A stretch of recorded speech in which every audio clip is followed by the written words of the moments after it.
I'm Hank Unger. I'm a producer of The Outsiders. And I'm Matthew Rego and a producer. Well, I think the most critical step a producer makes in the very beginning of the process is we decide, when do we greenlight an idea, right? So when do we go from whether it's a piece of underlying material or someone has submitted a script to us or an idea we have of ourselves, from ourselves, when we say, yes, we want to actually exert time, money, resources to develop something from the very beginning. So that's the first thing, is when do we greenlight? Then we have to put together the team. So who are the creators who are going to be a part of this, from writers, composers, director, choreographer. And then we begin building the production, right? From creative aspects of what is it going to look and sound and feel like, to the financial aspects. We have to raise the money, which takes a long time. And then we have to hire the team that will support that endeavor throughout its life, from press and marketing, casting, to advertising and promotions. So we're really, in a lot of ways, we're like the CEO of the company, and we have to sort of know a bit about everything that's going on so that we can help it operate and go from idea to, full production. And every new production's kind of like a startup. You're always starting all those things you described, and then you're doing it. But you have a little experience with each new startup. Yeah.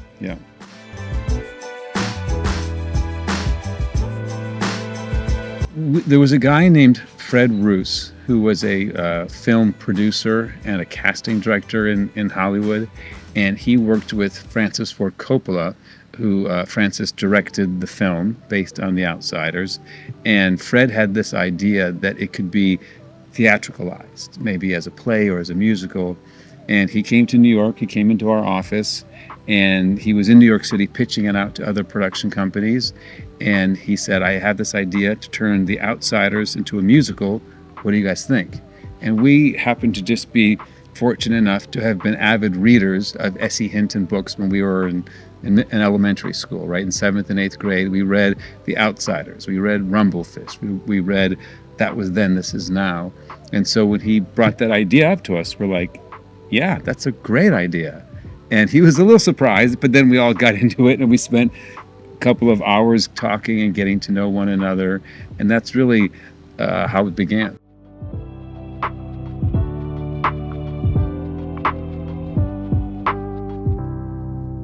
That was the most critical decision when we were first talking with Fred and amongst ourselves is, whether you know this story or not, we knew that people had a love for these characters, and their emotional inner life, the truth of who they are, was very specific and probably was not going to be well served by what you might think of or expect a Broadway musical to sound like. So we very early on went out to composers who had no experience in the Broadway world, and we landed with an amazing trio. Two guys who comprised Jamestown Revival and Justin Levine came together to create this score, and it's like an Americana rock sound that when we first started working with them, we realized this is the sound that's going to unlock what's going on inside of these characters and what it is that they might not be able to say, but they need to sing it, to express it, to have that truth, that inner life come out and have audiences feel this story in a way that they might not have ever felt it before.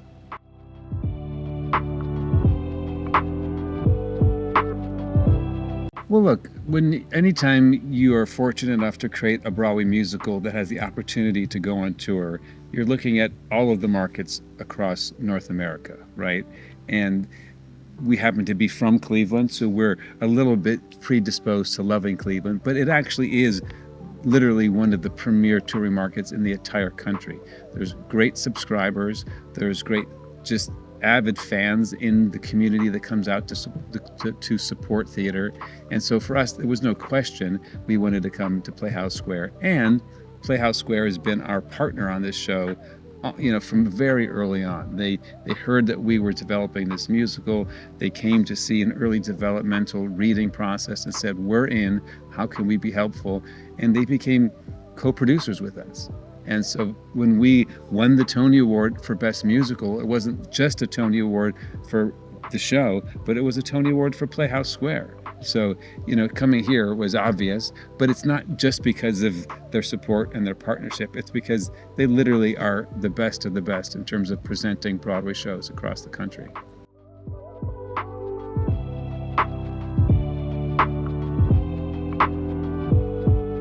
Well, I think we still are a very divided nation. I wish that we weren't.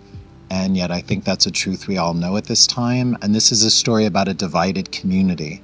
And I think one of its powerful messages that I see young people responding to is actually saying, we don't need to be that way. If we just actually can talk to one another and find common ground and find our chosen family.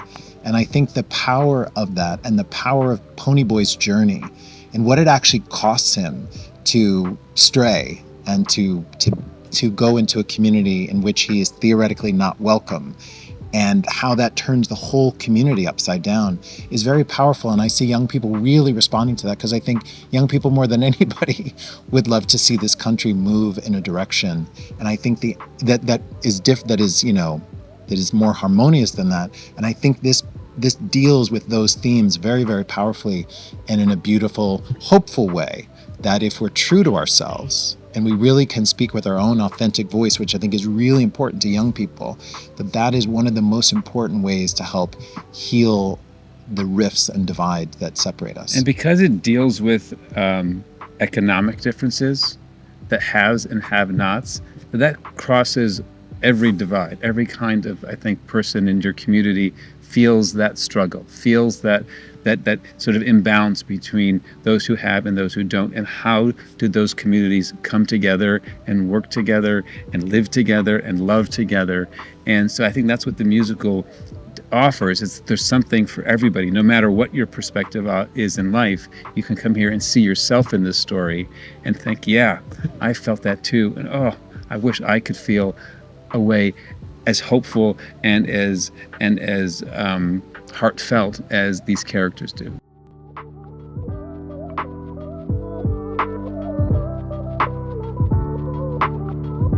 I love that this musical is something that you can enjoy with every generation of your family, right? So you can have the kids, you can have the parents, you can have the grandparents, you can all come to this story together, and you get something slightly different out of it based on where you are in life. And that's not easy to find in musicals. Sometimes musicals are more for adults or more for kids, but this is one that actually is for every generation. And I think that's something that people are going to come away with saying, oh, what a great show, what a great story. And I think, as you described an experience, it's an incredibly theatrical telling of this story. And whether you know The Outsiders or you've never heard of it, it's an incredibly powerful piece of theater because of its theatricality, because it invites the audience in and to feel all the emotions of all the characters as if they're part of this story. And there's fire. There's fire. Rain.